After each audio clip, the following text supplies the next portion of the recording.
Assista agora Nova Vida. Oferecimento: Igreja Batista Nova Vida de São Caetano do Sul. Empório do Bacalhau. Eventos e Inventos, Viagens e Turismo. E IP, Casa da Construção.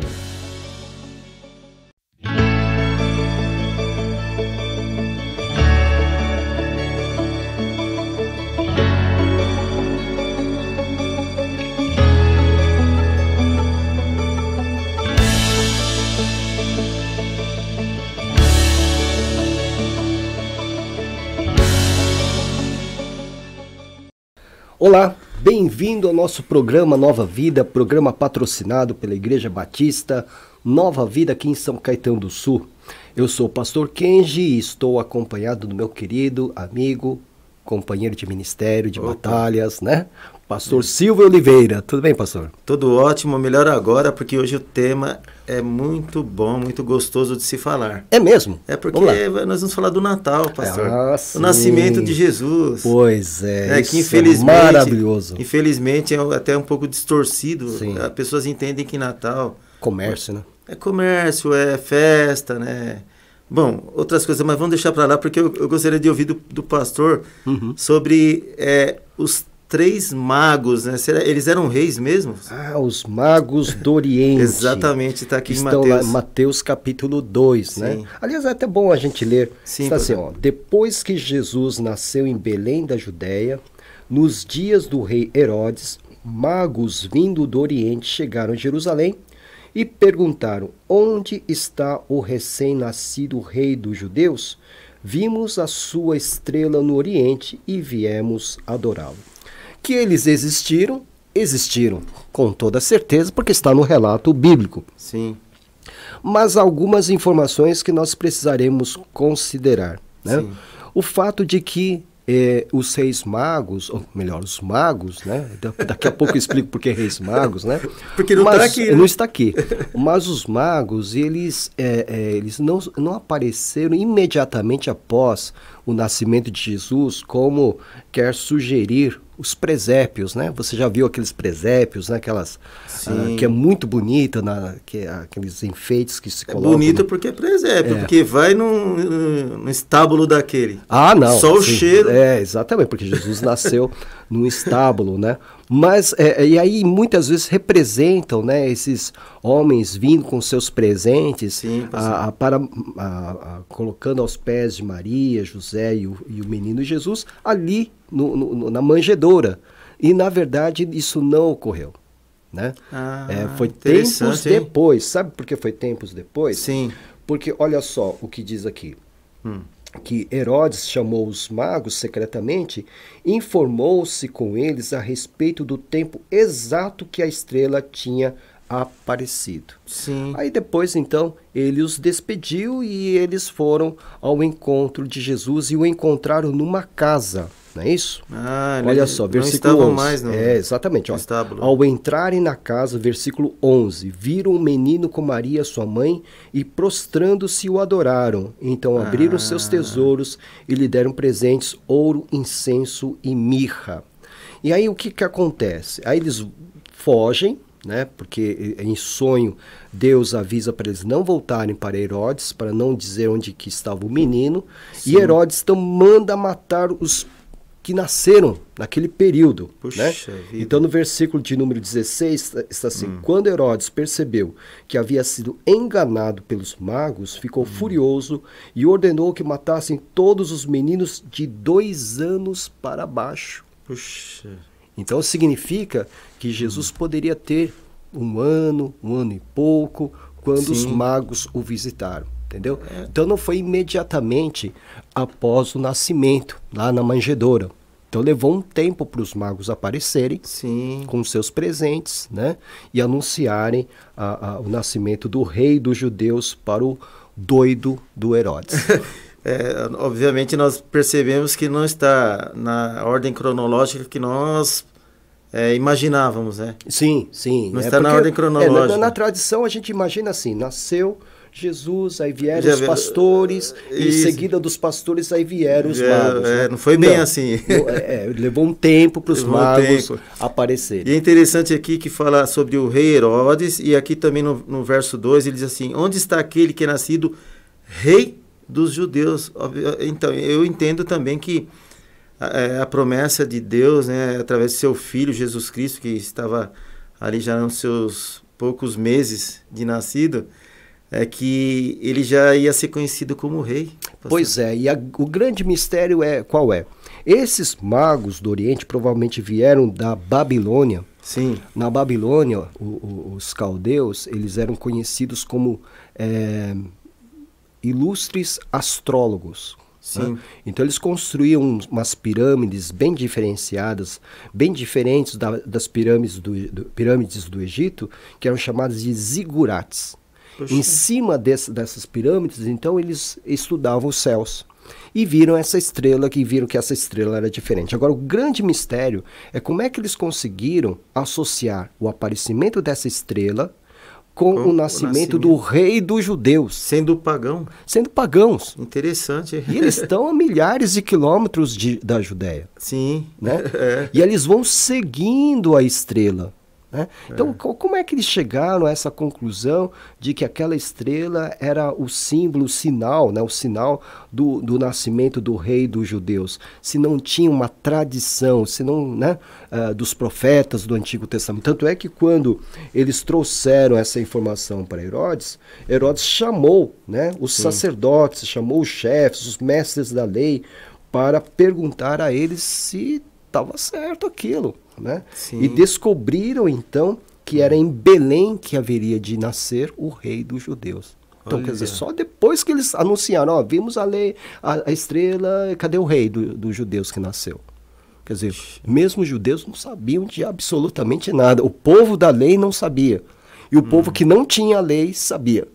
Puxa. Não é uma coisa interessante? É interessante, tanto que até por não estar na ordem cronológica, é um dos detalhes muito importante, mas também essa questão deles serem pagãos. A pergunta, pastor, eles eram reis? Então, né, a tradição chama-os de reis por causa dos presentes oferecidos. Uma coisa que eu gostaria também depois o pastor explicar sobre os presentes, mas antes eles eram reis? Eles eram, a tradição, né? A tradição chama-os de reis por causa dos presentes que eram presentes reais. Entendi. Ouro, incenso e mirra. Então, eram obviamente, não era algo de pouco valor, era de muito valor. Muito valor. Somente reis tinham esse tesouro consigo. Né? Eram presentes de reis, para reis.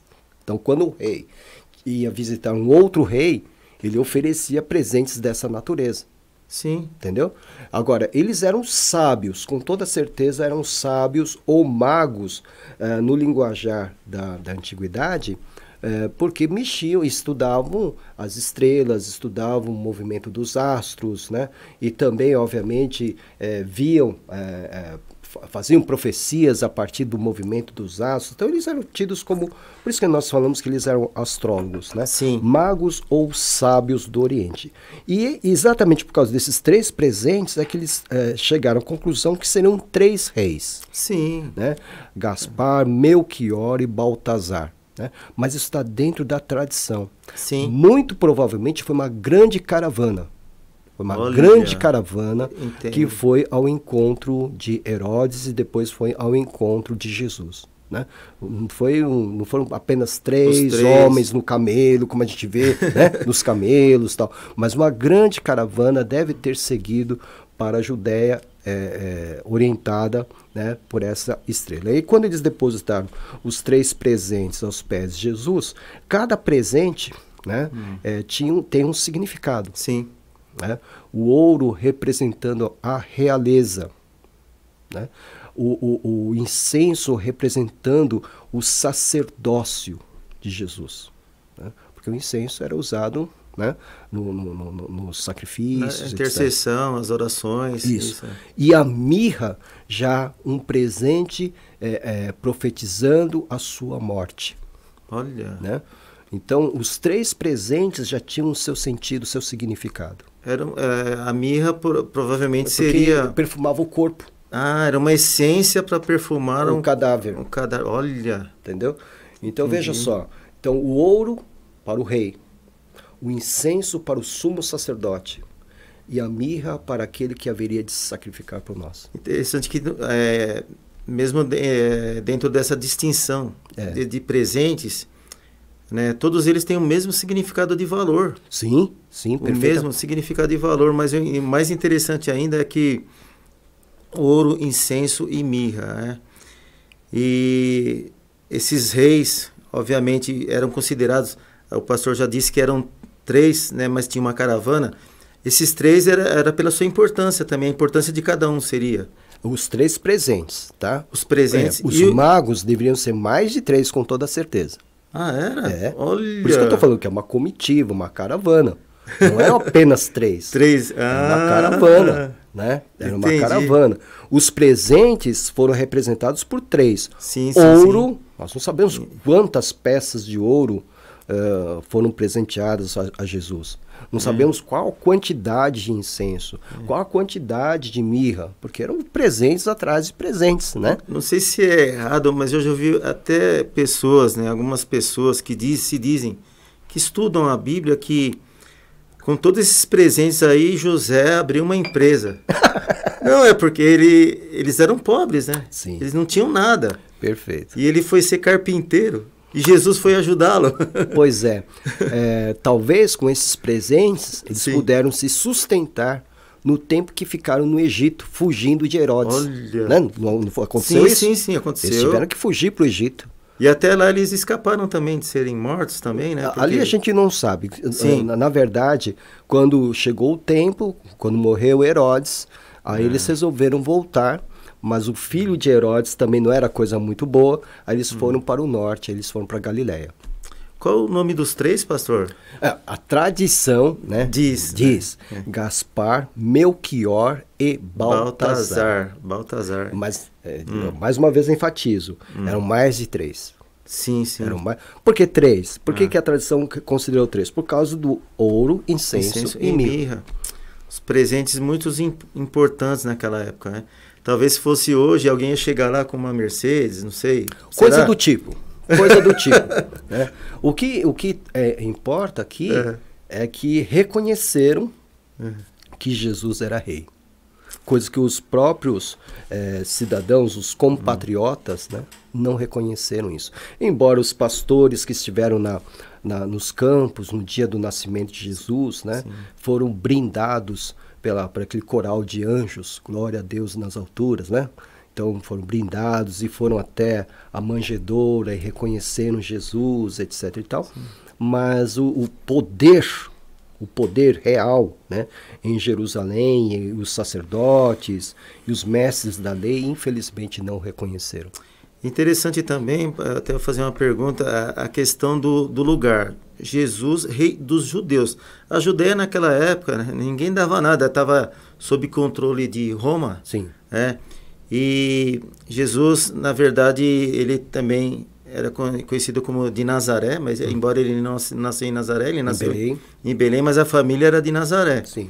Entendeu? E aqui fala que ele era o rei dos judeus, mesmo em uma terra que não foi reconhecida, né, pelos seus compatriotas, ali pelos seus conterrâneos, mas interessante que aqueles que não eram, né, conterrâneos ou parentes de Jesus reconheceram ele como o rei. Então, mas a expressão rei dos judeus usada pelos magos tinha um poder muito maior, tão grande que Herodes ficou com medo. Porque se fosse somente rei daquela região da Judéia, ok, mas ele entendeu qual era o impacto disso, porque ele pergunta, né, para os sábios dele, olha, tem profecia sobre isso?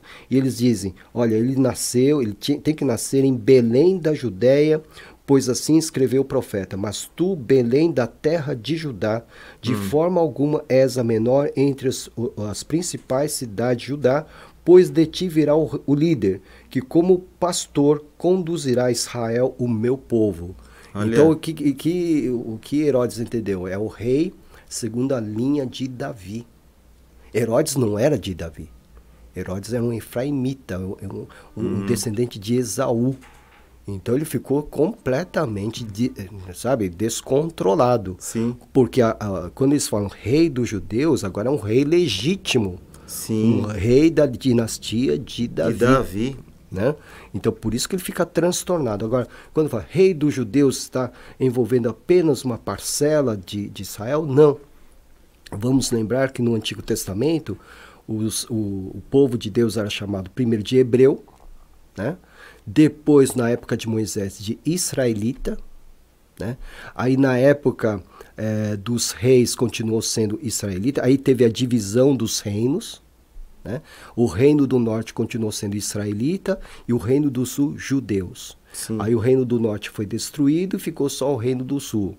Aí o reino do sul foi destruído ao final, né, pelos babilônios, mas permaneceu judeu, o termo judeu. Então, Olha, judeu agora é para todo mundo. Para todo mundo, interessante. Para todo mundo. Então, o rei dos judeus é para todo Israel.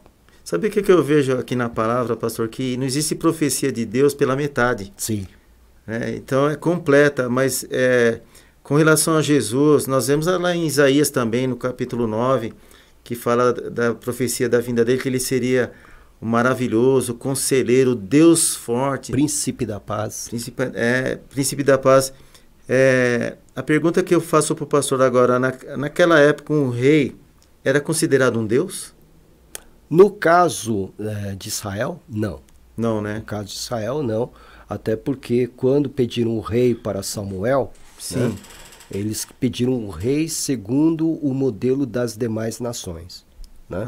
E quando Samuel vai se queixar a Deus, Deus diz, não fique chateado, porque eles não estão rejeitando vocês, estão me rejeitando. Né? Mas eu vou conceder um rei, né, segundo o modelo das nações. Então foi aí que ele escolheu Saul, sim, que era da menor tribo, da menor família, do menor clã de Israel. Puxa, né? Tudo então, menor. Tudo menor, porque Deus não trabalha em cima de aparência. Né? E aí ele escolheu. Então Saul nunca pôde se manifestar como uma pessoa divina. Quando ele desobedeceu e ele transgrediu, ele passou dos limites, ele foi castigado e perdeu o trono. Né? Então Israel nunca teve isso.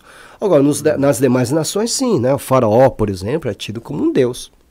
Que eram sacrificados crianças. Em seu nome, ou em nome de outros reis, né?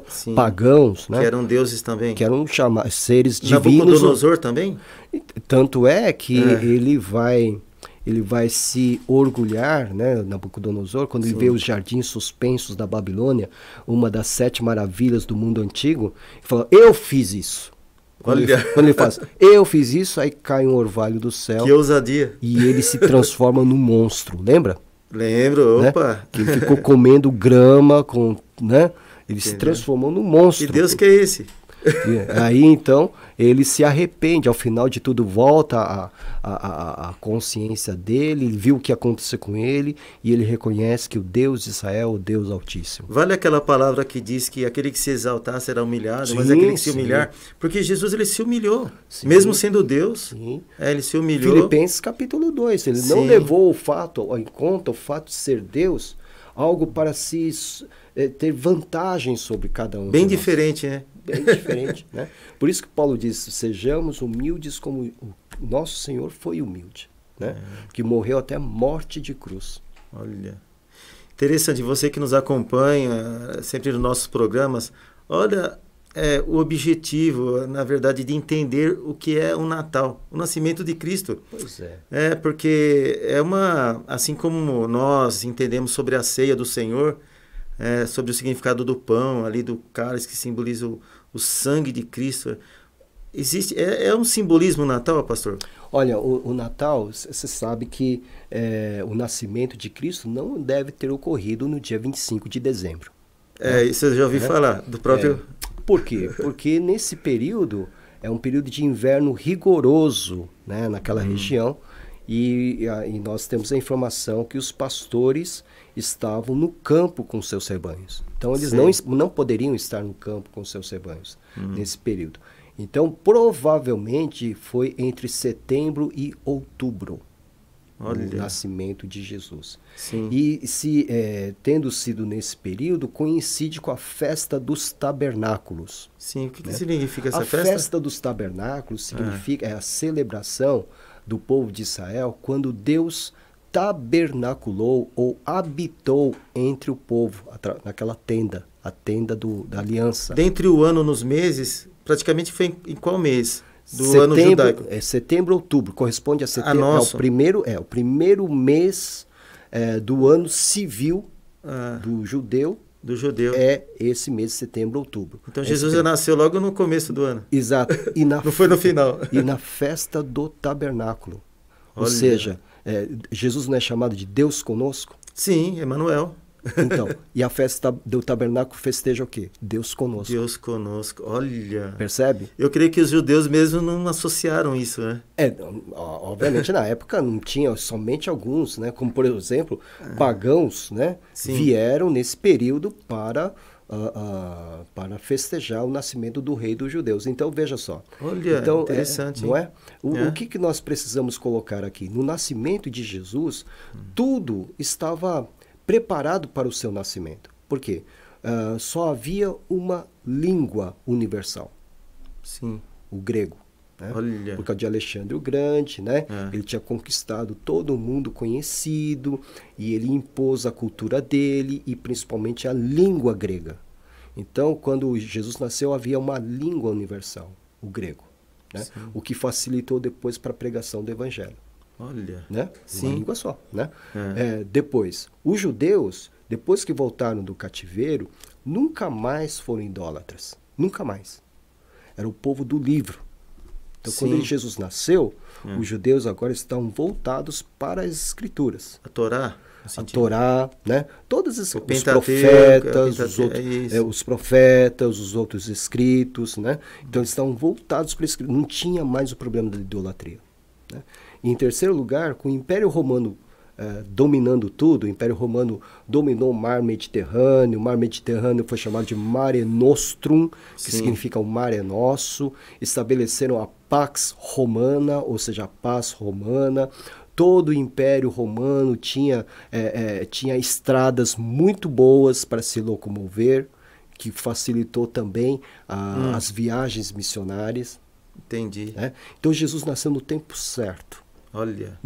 Na plenitude dos tempos. Tudo confirmado. Tudo confirmado. As profecias, a palavra. E até mesmo a condição do mundo.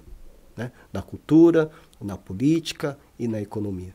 Por que o pastor acha que hoje ainda existem muitas dúvidas com relação a Jesus Cristo, nosso Senhor, Salvador, como Deus, né? Mesmo tendo essa confirmação que ele nasceu, é o Messias, é o Cristo, o Messias no hebraico, o Cristo no grego. É o coração endurecido, né? Endurecido, né? Um coração endurecido. Não creram aqueles que viram com seus próprios olhos o crucificado. Né? Imagine quem não viu. Por isso que Jesus disse para Tomé: bem-aventurados os que não viram e creram. Somos nós. Somos nós. E quem quiser também, viu? Quem está acompanhando aí. Se você crê em Jesus, pode ter certeza. Você é um bem-aventurado. Quer dizer bem-aventurado, pastor? Muito mais que feliz. Muito mais que feliz. Olha, muito mais que feliz. A verdadeira felicidade está aí, é o segredo. Né? É Jesus no coração. Macarius, no original. Muito mais que feliz. Macário, essa língua então, está no grego, né? No grego, assim. É porque existem vários dialetos, né? Tem não o dialeto hebraico, é uma própria língua, hebraico, grego, mas tem o aramaico também. Tem o aramaico também. Sim. Que era falado nos supermercados, nas padarias. Seria a nossa gíria. Nossa não, né? Porque nós inventamos. É diferente, a gente não tem ideia, porque o povo da Palestina era poliglota. Né? Sabiam falar aramaico, que aprenderam lá na Babilônia, sabiam grego, por causa do Império do Alexandre, sabiam latim, quer dizer, alguns, né, sabiam bem o latim, né, mais os romanos, né?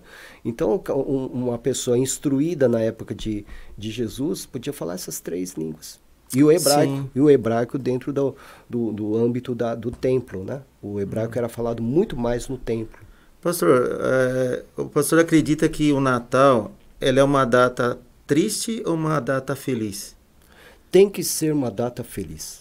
Mas infelizmente nós vemos tanta tristeza, né, pastor? Pois é. Eu falo isso até o mundo é triste. Eu né? falo isso até por meu próprio testemunho. Quando eu não sabia quem era Jesus, que era o Natal, eu ficava muito triste, porque eu via famílias, né, comemorando ali, com presentes, né? E porque o aspecto comercial, então, né? eu não tinha aquilo, então eu ficava muito triste. Eu imaginava que o Natal era ter tudo aquilo. Sim. Né? Mas hoje eu vejo que Natal, o melhor dele é que Jesus nasça no coração. Exatamente. Que o nosso coração seja uma manjedoura. Olha, né? Interessante. Porque a manjedoura é humilde. Desculpa, pastor, até me emociono. Não é? É humilde, a manjedoura é humilde. Sim. Né? Não é um berço de ouro. Embora ele merecesse ter nascido num berço de ouro. Mas ele nasceu numa manjedoura. Então, nosso coração tem que ser uma manjedoura. Que né? exemplo, hein? Né? Para que nós recebamos, de fato, a Cristo no nosso coração. Sim. Né?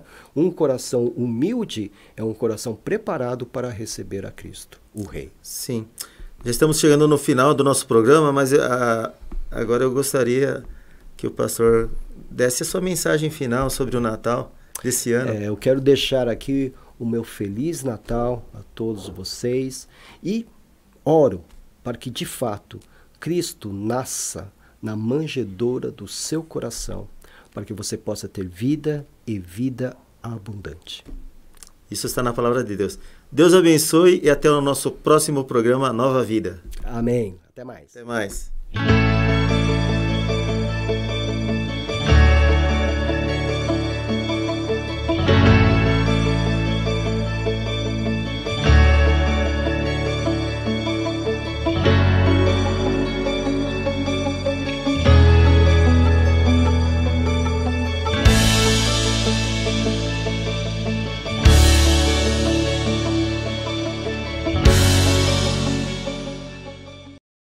Você acabou de assistir Nova Vida. Oferecimento: Igreja Batista Nova Vida de São Caetano do Sul.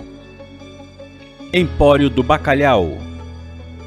Eventos e inventos, viagens e turismo. EIP Casa da Construção.